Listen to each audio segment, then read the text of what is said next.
what got you started in pro wrestling? Oh, let me tell you, Mr. Buff. Is that your last name? Yes. All right. Well, no, first name. Buff First name, Bagwell. Buff Bagwell. Yeah. Buff, Mr. Bagwell. Mr. Bagwell. Ah, I like your hat. It's a nice hat. Thank you. Where you get that? I made it. It has your name on it. Yes. Well, that's nice. I need to get one of those. Yes. All right, anyways. I'll set you up with one. You said, what got Danhausen started into this business? It's a pageantry and the money. You know what I mean? Yes. Hey, you get a lot of money? Yes, I got $20 today because I signed my name on a toy. Isn't that crazy? It's $20 right there. It's real. For 2 seconds, right? 2 seconds. So I did that. This pageantry, I get to wear this nice cape. You ever wear a cape? Never wore the cape. Well, you see, you get the cape, you get this hat. Sting did that once. Right. In London, he wore a hat, he wore a cape. It was nice. He had a coat. Are you a Sting fan? Oh, I love Sting. Now, is this where... No, it's not. People think so. I love Sting. Right. This is, I'll give you a little secret. You cut it up. You ever see the movie Exorcist? Yeah. I like that movie. Do you? Yeah, there's a demon in that movie. There's a little red under the eyes. So I just said, I'll take that red in that movie and I'll put it under my normal-faced eyes, and then it makes me look very evil. Okay, but the original paint did not know Sting related. No. But you know, it looks a lot like Sting, right? He looks a little bit like that bird fellow, you know. The crow. Yeah, the him. bird. The bird. I love it. Yeah, sir. Yeah, but I like that. I like the costumes. I like the, the athleticism. I don't really like that. That's hard. Broke my leg once. In the ring? Yeah. Guy landed right on it. And broke it. Snapped it in half. Who trained you? Truth Martini and Jim Jacob. You ever heard of him? No, I haven't. Jimmy Jacobs, ROH guy. Now that name, when you say Jimmy Jacobs... Jim, I call him Jim. Because you know, you're friends with him. Yeah, So it's Jim. Jimbo? Oh, you could call him Jimbo. He loves being called Jimbo. Call him Jimbo. See? If you see Southern him. thing. They call him Jimbo. He likes that. Southern thing. And then Truth Martini, he had a broken neck in the WWF, but he got away with wrestling without ever taking a slam. Wow. Yeah. Well, Creative guy. Yeah, very creative. And made money. And made money. See? And one time he said, you smile too much. So guess what I did? Smile even more now, and now I make money off smiling. Same thing happened to me. They were mad at me for talking in the camera. Why? They said, quit talking in the camera, Bagwell. And I said, no. I said, man, I go. And so I just kept doing it. Yeah. And the fans, I got more and more responses from him. So as soon as I would come out to the camera, I would talk into it. And they were still trying to get me to quit talking in the cameras. The agents. Yeah. And I said, but I don't understand why. So then finally, we called them the suits. Oh, the FBI. Well, kind of like the powerhouse suits of the company. Oh. So the WCW suits came down and they go, Bagwell, you talk in the camera as much as you want. And I was like, yes. You won. You said up yours. Yes, yes, I did. Yeah, up your policies. That's what you said. Yes, I did. That's great. So, what was your first match ever as Danhausen? What? And where did the name come from? That's my name. That is your real name? That's my name. I'll show you my ID. Where's it at? I don't have my wallet. You know, wallet. I don't have my wallet on me. I just have a wad of but cash you're in my shooting pocket. your real name is Danhausen. Yeah. Danhausen. The Danhausen, the real life Danhausen. The. Yes, the Danhausen. What was the other part of the question? First match. First match. First match is Danhausen. What was it? I'm blanking. I think it might have been AIW. You've been there? Absolute Intense Wrestling, Cleveland? Never have.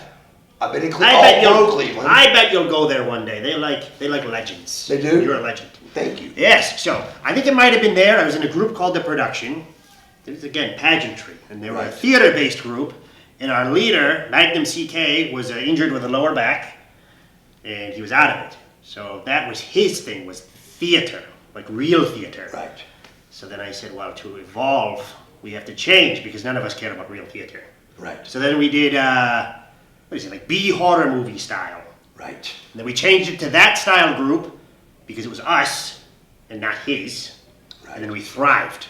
And it worked. Yes, slowly. Slowly, but worked. Slowly but quickly, if that makes sense. No, it does make sense. In pro wrestling, it yes, makes sense. Little bit. I don't remember what the match was, to be quite honest, but I just know that was the moment that this came about. So this match happens, and you're working on this character. Yes, actually. When does it come through to where you're who you... Fun story. Come on. One of the last things with Magnum CK, who was shortly retired after that, Papa Shango came into the ring. Ah. And you know what he did? He cursed all of us. Didn't really get me, though, I don't think. I was about to say, did it work? Yeah, I think it did. It worked really well, because now I'm rich and famous. See? And evil. So, yeah, I gotta thank him, I think. You should. Yeah, but everyone else was puking up black stuff, and I did not, so... then it didn't work. It didn't I take. I think I was too evil. I think it just benefited me. It just helped you do it the other way. I want to say that was the first time. That's a nice. So at this stage, though, in Cleveland, I'm guessing not much money. No. So Not quite, but it was coming. But right. Slowly. So how did you think or know it was coming? Once I started seeing people dressed as Danhausen. Wow. Yeah, so slowly. Some people dressing up. Yeah. Like me seeing a top hat in the crowd. Yes. Hey man, it's catching on. And then I go, you better give me some money, you're stealing my look. That's right. And then they buy my t-shirts because they like to draw fan art. Once the fan art and the t-shirts and the makeup started coming in and people dressing like Danhausen, Then I knew something was working. The money. And then the catchphrases. Which is what? Very nice, very evil. Very nice. Because I'll let you in a little secret. If you're too nice, people do not like you. If you're too evil, people do not like you. So you blend it and then they give you their money. And the saying is very nice, very evil. Very nice. And then I like that. love that Danhausen. Because if I say my name, if I add Hausen to the end of things, no one will ever forget my name. So you say Hausen, you add Hausen, Buff Hausen. Conan O'Brien said Conanhausen one time. Yes, exactly. Now it's embedded in everybody's lane. I learned it from a guy on a documentary called George Costanza. Oh wow! So the guy that played Seinfeld. You know, he says Costanza, and I stole that, and now I say Danhausen at the end of everything. And you remember it forever. Forever. So I should say Buffhausen. Well, don't do that because then you owe me money every time. Oh dang it! Well, Yeah. I don't owe you the money. You so. could maybe trade me one of those hats. Oh yeah, we'll call it a deal. Well, I need a hat every single time.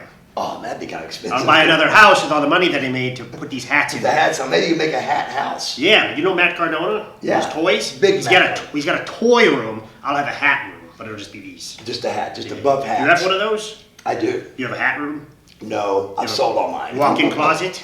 I have like a wall, a Buff Bagwell wall of fame. I love it. Not a room. You but a keep all wall. your stuff? Yes. Good. Of course. I like that. So AEW. Yes. Where does it go from?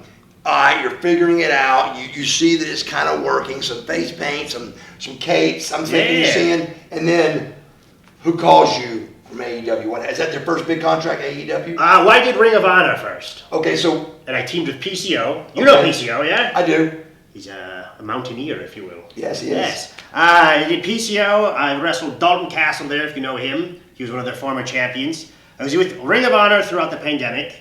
And then I broke my leg after they... At Ring of Honor, you broke your leg. During Ring of Honor. Okay. I had broken my leg towards the end of them closing. Okay.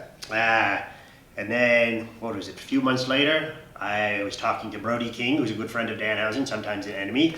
And I said, hey, you're by Danhausen, I'll drive in and I'll see you. And then it kind of just went from there.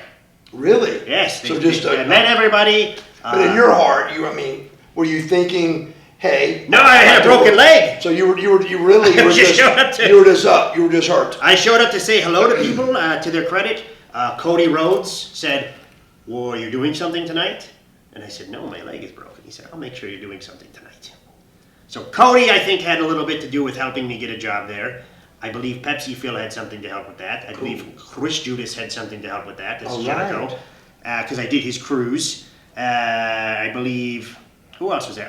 Orange Cassidy, I believe, helped. Excellent. Yeah, so I think it was a nice The boys loved you instantly. I believe they all helped me get a job there.